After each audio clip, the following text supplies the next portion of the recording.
এতদিন উত্তরের ভোটার ছিল দক্ষিণের তালিকায়, এবার বাংলার বাসিন্দার নাম বাংলাদেশের ভোটার তালিকায়। সেই ব্যক্তি আবার তৃণমূল কর্মী। একই ব্যক্তি দুদেশের ভোটার। তৃণমূলের এই সম্পদের জন্যই কি এনআরসিতে গায়ে জ্বালা ধরে শাসক দলের? একই এপিক কার্ডে কোথাও হরিয়ানা, কোথাও গুজরাট, গঙ্গারামপুর তো ঢেলে করেছে, মুর্শিদাবাদ তো ঢেলে করেছে, গঙ্গারামপুরে সব ঢুকিয়েছে গুজরাট অ্যান্ড হরিয়ানা। আহমেদাবাদ থেকে এখানে ভোট দিতে আসবে, মজাটা বুঝুন। মুখ্যমন্ত্রী বিজেপির বিরুদ্ধে ভিন রাজ্য থেকে ভোটার এনে বাংলায় ভোট করানোর অভিযোগ করছেন, কিন্তু তিনি কি জানেন তার রাজ্যের ভোটার তালিকায় কারা ঘাপটি মেরে রয়েছেন? এই ছবিটা আপনার?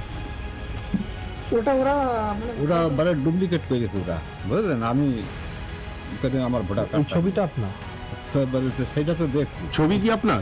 মনে হয় ছবিটা তো দেখাছেই না, কিন্তু এটা বানিয়েছে ওরা। শহীদুল বিশ্বাস, ইনি হলেন মালিদার 119 নম্বর বুথে সমু মোল্লার রাইট হ্যান্ড। ইনার নাম বাংলাদেশে, দেখে নিন তার এপিক কার্ড। বিজেপি নেতা দেবদাস মণ্ডলের এহেন অভিযোগের পরই শোরগোল উত্তর 24 পরগনার বাগদার মালিদা গ্রামে। বিজেপির দেখানো তথ্য অনুযায়ী শহীদুল বিশ্বাসের বাড়ি বাংলাদেশের যশোরের চৌগাছা। তাহলে একজন বাংলাদেশি কিভাবে ভারতের নাগরিকত্ব পেলেন, আর কেই বা তার পরিচয়পত্র করিয়ে দিল? টোটাল এভিডেন্স এই শহীদুল বিশ্বাসের বিরুদ্ধে ডিএমকে দেওয়া হয়েছে, এখনো পর্যন্ত তার কোনো রিপ্লাই তার মেলে আসেনি। ডিএমও জানে বাংলাদেশি রোহিঙ্গারা যদি এখানে এসে ভোটার না হয় তাহলে মমতা বন্দ্যোপাধ্যায় 1 মিনিটে ক্ষমতায় থাকতে পারবেন না। এই যে বাগদার যার ছবি বা যেই ব্যক্তির ছবি সামনে নিয়ে আসা হয়েছে, যাকে দেখানো হচ্ছে যে তিনি বাংলাদেশের বাসিন্দা, যদিও তিনি স্বীকার করেছেন তার আত্মীয় পরিজন তারা বাংলাদেশ রয়েছেন, কোনোভাবেই তিনি বাংলাদেশের সঙ্গে তার কোনো যোগসূত্র নেই। ভোটার কার্ড না স্যার, আমার ওখান থেকে ভোটার কার্ড নেই, আমার এখানেই ভোটার কার্ড। ওটা সাজানো তার কারণ স্যার ওই যে সম্পত্তির ব্যাপার নিয়ে আমি কেস করেছি, বুঝলেন? ওরা হচ্ছে আমার বাবা হাতে যেটার হাঁটাইনো ছিল। আগে কি পদে ছিলেন কোনো তৃণমূল? না না, তৃণমূল করেন? হ্যাঁ, তৃণমূল করেন। অভিযুক্তকে তৃণমূল কর্মী হিসেবে মানতে নারাজ শাসক দল। শহীদুল বিশ্বাস বাই বার্থ মানে ইন্ডিয়ান, তার পরিবারও এখনও ইন্ডিয়ান। অতএব এইটা নিয়ে বিজেপি একটা চক্রান্ত করছে, এবং শহীদুল বিশ্বাস সে একজন সাধারণ ভোটার, সে কোনো দলের না। শনিবারই কোচবিহারের শীতলকুচের ভোটার তালিকায় বাংলাদেশি নাগরিকদের নাম পাওয়া গিয়েছে। বাগদাতেও ধরা পড়ল সেই ছবি। তবে কি বাংলাদেশিরাই তৃণমূলের ভোট ব্যাংক? টিটপ বিশ্বাসের রিপোর্ট, রিপাবলিক বাংলা। বছর পার করলেই বিধানসভা ভোট আগে ভাগে, তাই নিজেদের অস্ত্রের শান দিচ্ছে তৃণমূল কংগ্রেস।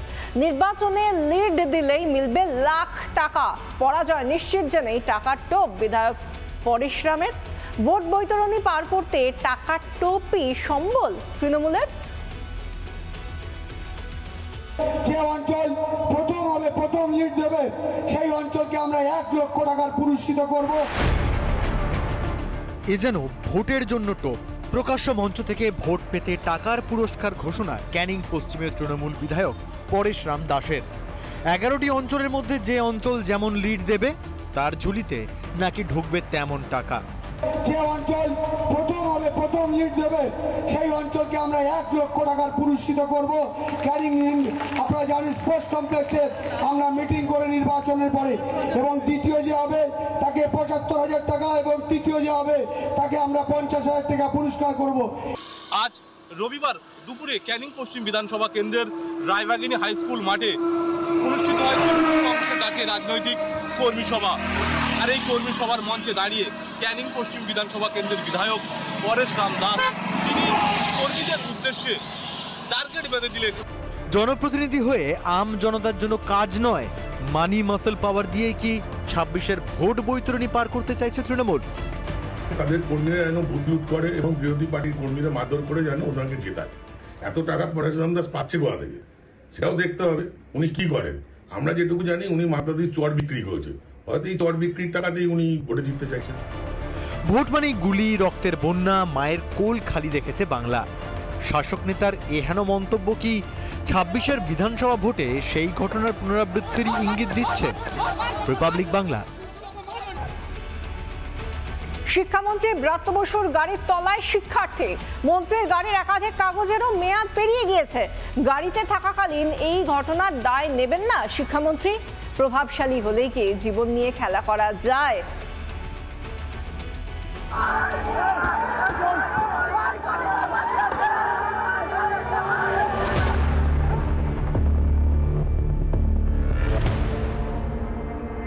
শিক্ষামন্ত্রীর গাড়ি ঘিরে প্রতিবাদ চলছে। ভাঙা হয়েছে শিক্ষামন্ত্রী ব্রাত্য বসুর গাড়ির কাজ।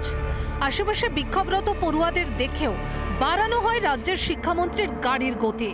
ব্রাত্যর গাড়ির চাকা উঠল যাদবপুরের পড়ুয়া ইন্দ্রানুজের গায়ে। ব্রাত্য বসুর সেই ঘাতক গাড়ির বিরুদ্ধে অভিযোগ দায়ের যাদবপুর থানায়। ব্রাত্য বসুর যে গাড়িটি করে গতকালকে এসেছিলেন সেই গাড়িটির এগেনস্টে র্যাশ ড্রাইভিং এর কেস দেওয়া হয়েছে। মন্ত্রী ব্রাত্য বসুর কোনো ইনস্ট্রাকশন ছিল কিনা যার জেরে ওই গাড়িটির চালক র্যাশ ড্রাইভিং করে বেরিয়ে গেছেন সেই বিষয়টা খতিয়ে দেখছে, সিসিটিভি ফুটেজ কালেক্ট করে খতিয়ে দেখছে যাদবপুর থানা। রাজ্যের শিক্ষামন্ত্রীর এই গাড়ি ভেঙেছে ট্রাফিক পুলিশের একাধিক অভিযোগও। গাড়ির দূষণ নিয়ন্ত্রণ শংসাপত্র মেয়াদ উত্তীর্ণ, গাড়ির কর 1.5 মাস থেকে বকেয়া, গাড়ির সামনে বাম্পার গার্ড লাগানো, ভারতে গাড়িতে বাম্পারে বেআইনি।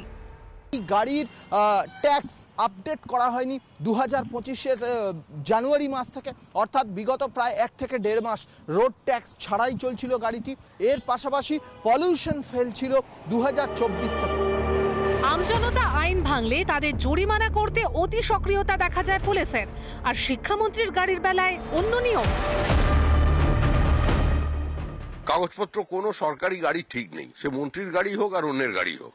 এটা কোনো সরকার নাকি? আমরা একটা চূড়ান্ত নৈরাজ্যের বাসিন্দা। গ্রেপ্তার করুন, গ্রেপ্তার করুন। ছাত্রদের উপর গাড়ি চালিয়ে দিয়েছে, আপনার গাড়ি, ব্যবস্থা নিন। মুখ্যমন্ত্রী হ্যাঁ বলুন না বলুন, মাঝখানে দাঁড়িয়ে নাটকবাজি করবেন না। আরটিওর কাগজপত্র এগুলো সাধারণ মানুষের জন্য লাগু হয়, কিন্তু সরকারের ফেল থাকে। একজন শিক্ষার্থী সে আজকে খুন হতে হতে বেঁচে গেল, প্রায় তার মর্মান্তিক অবস্থা, এর উত্তর মাননীয় মুখ্যমন্ত্রীকে দিতে হবে। রাজ্যের শিক্ষামন্ত্রীর গাড়ি, তাই বলেই কি একাধিক নিয়ম ভাঙার পরও সদর্পে রাজপথ দাপাচ্ছিল গাড়িটি? প্রভাবশালী বলেই কি চোখ বুজে পুলিশ? রিপাবলিক বাংলা। নানা ধরনের কন্টেন্ট দেখার জন্য লাইক করুন, শেয়ার করুন আমাদের ফেসবুক পেজ, সাবস্ক্রাইব করুন আমাদের ইউটিউব চ্যানেল। পাশাপাশি অন্যান্য ব্রেকিং নিউজের জন্য অবশ্যই চোখ রাখুন রিপাবলিক বাংলায়।